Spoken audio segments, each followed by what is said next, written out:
Hello everyone, this is Andres Restart, and quite frankly, I am totally surprised by the amount of news and rumors that have popped up over the last 24 hours or so. We've just gotten a huge update for Mario Kart World, something that is providing some changes that really I find to be quite shocking, but in a good way. So we're going to be talking about that.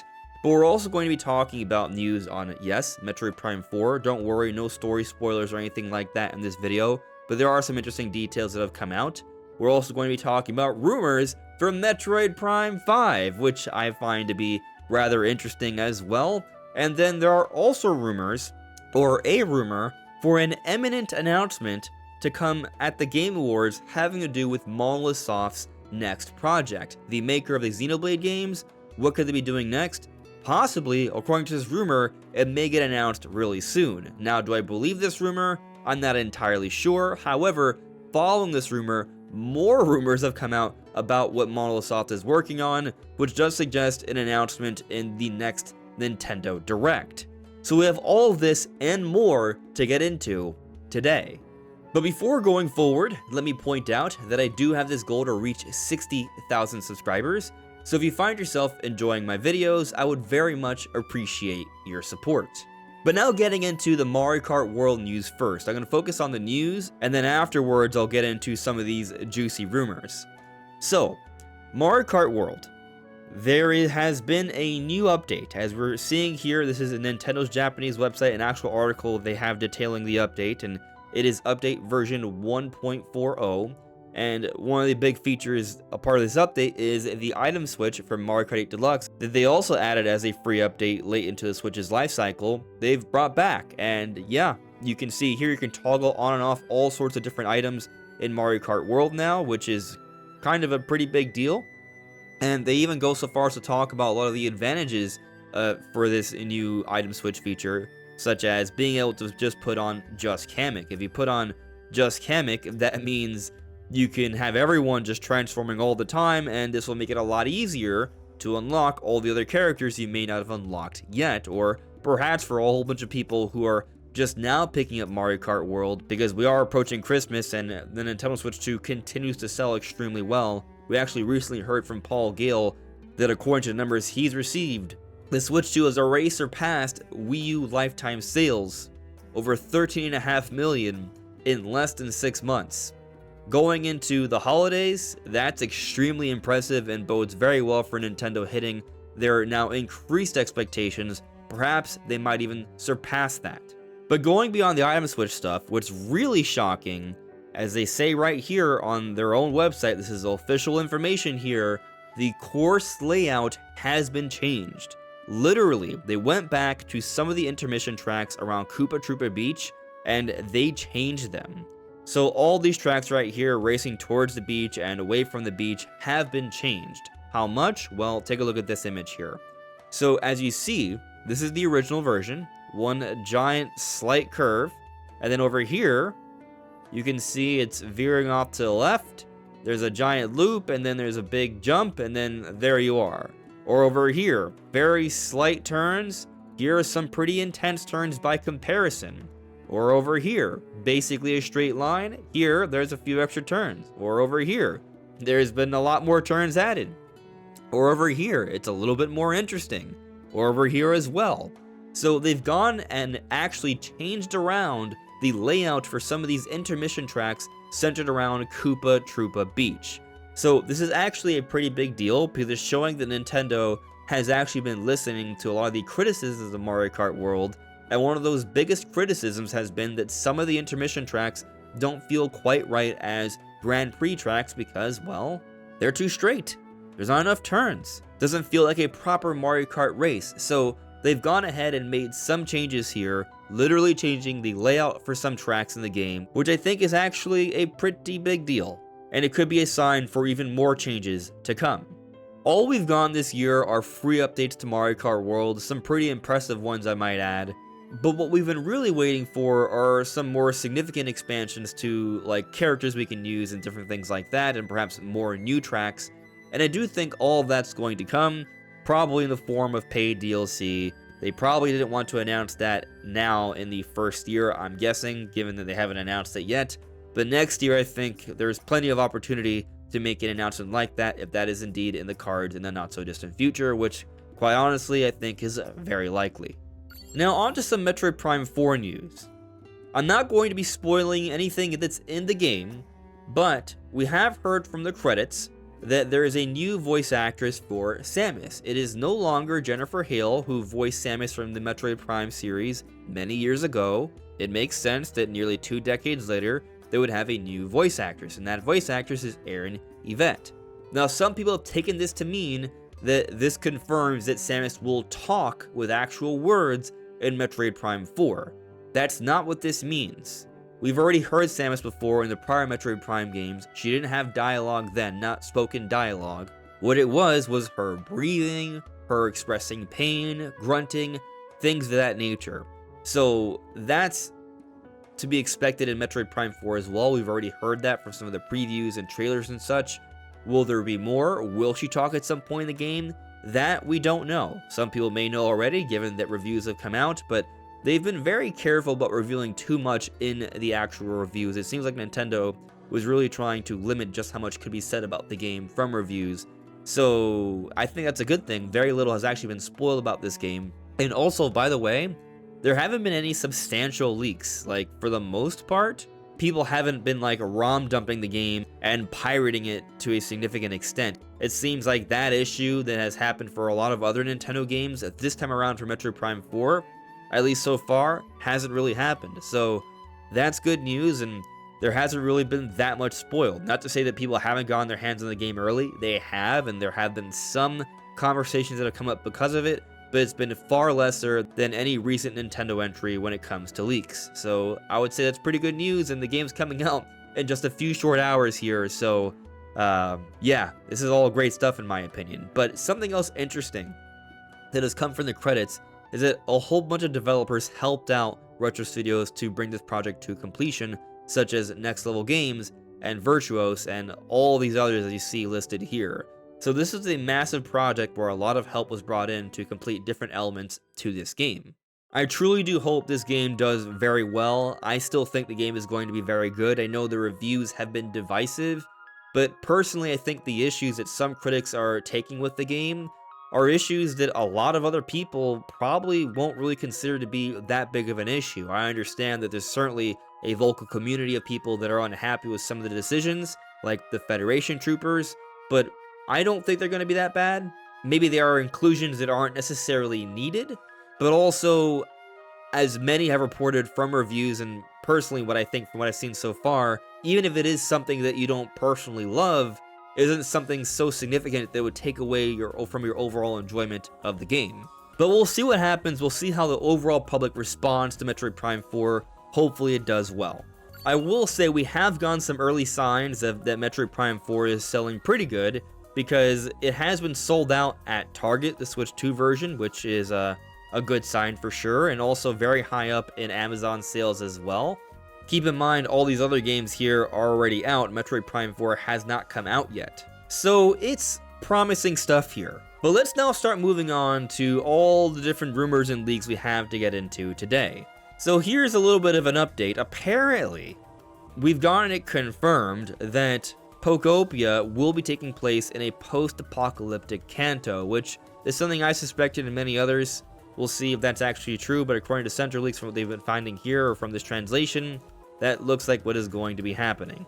Now, on Generation 10, here are some interesting updates from the Terra Leak, apparently. The Rotom Scooter is the main ride mechanic in Generation 10. You can connect it to any Pokemon with an energy leash to start controlling the Pokemon, like the Synchro Machine, and the scooter gains the Pokemon's powers. So for example, if the Pokemon can fly, the scooter gets the ability to fly. If the Pokemon can go underwater, the scooter can now also go underwater. The scooter physically changes forms depending on the current ability. Some Pokemon also have the ability to flash dark areas and surf the ocean, so that's kind of a reminder of some of the HM moves we had way back when. I mean, we've been able to surf the oceans already for the last few generations, or at least in some of them, or big bodies of water, but flashing has been something we haven't seen in a while, so that coming back is actually going to be pretty neat. Now, they also say here, you control the Pokemon directly while the player follows from behind on the scooter with the leash. The player never rides a Pokemon directly. So I think this is an interesting way to go about doing things. Unlike Koraidon and Miraidon in Pokemon Scarlet and Violet, those are the only ride Pokemon in the game that could do so many different things. This time around, you'll be using different Pokemon to fly, go underwater, run, or what have you, and you have them leashed, an energy leash, to your scooter that will then be pulled around, and this scooter will transform into different devices depending on the circumstance. So this isn't exactly ride Pokemon, but it's a pretty good alternative, I would say. I think it makes sense because it may enable them to allow you to ride with all sorts of different kinds of Pokemon, and not just third Pokemon they would have to design extra parts for so they can be depicted as ride Pokemon. So we'll see how this turns out. Keep in mind this is a leak from internal documentation that is a couple years old, so things can change. But moving on, Nintendoleaks has said that they have heard that Monolith Soft will announce its new game in 1 week. It came out, I guess a couple days ago a day ago. So for the Game Awards, apparently, there is going to be an announcement of Monolith Soft's next new project. Now, for those who have not been following or may have forgotten, what we've heard about from the Midori codename leaks that have all come to fruition so far, Silver Star for Donkey Kong Bonanza, Yu-King-Oh for the Breath of the Wild and Tears of the Kingdom Switch 2 editions, and there have been others. There's a few more codenames that have yet to have been totally confirmed. One of them is Project Legacy, which is supposed to be a Monolith Soft project, which we've talked about is likely going to be the new IP that they've been hiring for since the beginning of the Switch era. Now, recently, last year, these hiring pages were taken down, and they started hiring for a new RPG project. This new RPG project is likely very far off, but this other project they've been working on for such a long time, supposedly, shouldn't be that far off, and the idea behind this codename of Project Legacy does very strongly suggest that it's not a Xenoblade title, but something else. All the Xenoblade codenames have to do with space folk or titan folk or little people, things along those lines, so this codename Legacy is something very different. I'm very confident that Monolith Soft is working on a new project, and it will be announced soon. Where I am somewhat skeptical, though, is if this rumor will prove to be true. Even Nintendoleaks themselves talks about in their video that they wouldn't necessarily bet on this, but they're reporting on what they have heard. We've seen Nintendo be very hot and cold with the Game Awards. Sometimes there are announcements, sometimes it's just like a commercial. So I don't want to go so far as to predict that there will be some sort of big Nintendo announcement at the Game Awards this year. I do think it's at least a plausible scenario, though, because this is the launch year for Nintendo Switch 2, so it's one more opportunity to market things they have coming to Switch 2, and if Monolith Soft's next new project is something ambitious and exciting that would fit that audience, it might be a great idea to announce something like this at the Game Awards. Will it happen? I'm not sure, but this is the rumor, and I will certainly be keeping my eyes peeled for any sort of cool Nintendo announcements, including one perhaps from Monolith Soft. But following this reported rumor from Nintendoleaks, Nash Weedle has put out their next episode of Partida Zero. This is a series that Nash Weedle does on his YouTube channel where he talks about news and leaks surrounding Nintendo. And so he said several things in this video. Yes, it's all in Spanish, but you can watch it with subtitles in English, or maybe you take my word for it or speak to someone who understands Spanish. But from what has been understood from this video here, there are several interesting elements. First off, he speaks more so on how he has heard that Grand Theft Auto 6 is in development for Nintendo Switch 2, not just being tested on, as Nate the Hate referred to. Nash here says that he has multiple sources that have come out and confirmed this to him behind the scenes, so he feels very confident in this report that the next Grand Theft Auto will come to Nintendo Switch 2, not at the same time as the other versions, but it is in the works, supposedly. And yet, that's just the tip of the iceberg here in terms of things said by Nash Weedle that are coming to Nintendo Switch 2 in terms of rumors and leaks. He also talks about how Ubisoft is apparently working on another exclusive for Nintendo Switch 2, except this one is most likely going to be a timed exclusive, which would suggest that it's probably not going to be like another Mario Rabbids game or a new Star Fox game, but it could maybe be something like, perhaps, a new Red Steel, or maybe they are going to go back to Starlink, and maybe if they do go back to Starlink, they can include some Star Fox content, but if they do, then they would have to take that Star Fox content out if it goes to other platforms. So I'm skeptical on that one, but a exclusive, or at least a timed exclusive from Ubisoft coming to Nintendo Switch 2, I do think makes a lot of sense. Every new generation, Ubisoft puts out something new exclusive for a Nintendo platform, or at least over the last 15 to 20 years or so. So I would think, especially given how successful Mario Rabbids was, that they would want to do something like that again on Nintendo Switch 2 that's also showing a great deal of promise. So it makes a lot of sense to think that Ubisoft is working on something that's at least going to be a timed exclusive for this console. And before getting to some of the first-party rumors that Nashville spoke on, there's another thing he brought up. Apparently, Oblivion Remastered is also in the works for Nintendo Switch 2. That sounds like a really good inclusion to the lineup, so if that's true, that would be pretty exciting. But now, moving on to some of this first-party stuff, there are two other projects that Nashville talked about. One of them is Metroid Prime 5. Now, there are certainly people who are skeptical that Metroid Prime 5 is already in the works, but Nashville has explained from what he has heard that Retro Studios had a huge pitch for Metroid Prime 4, so huge that Nintendo decided that it needed to be more than just one game. So they split it into two, and that's the explanation as to why these projects have been made in parallel. And to some extent, Nintendo themselves has supported this idea, because as we talked about a few days ago, on their own website talking about what you need to know about Metroid Prime 4 before playing the game, they say that this game is the beginning of a new story, implying that it's the beginning of a new arc, a new series potentially, where there may be other installments. And so I am desperately hoping that this is true, for one huge reason. There is a lot of controversy right now surrounding Metroid Prime 4. I do think Metroid Prime 4 is actually going to be a fantastic game. Haven't played it myself yet, but from everything I've seen of the reviews and everything we've analyzed, I do think it's going to be fantastic. There are just some elements that are divisive, hence why the reviews have been divisive. But these divisive issues, at least to me, don't seem like that big of an issue. I think actually they could end up helping the game to appeal to a larger audience. Regardless though, there are certainly concerns as to how successful Metroid Prime 4 is going to be, and given how expensive it appears this game has been, if the game doesn't turn a profit, especially considering how long it's been since the last Metroid Prime game, I would be very worried about the future of the Metroid Prime series.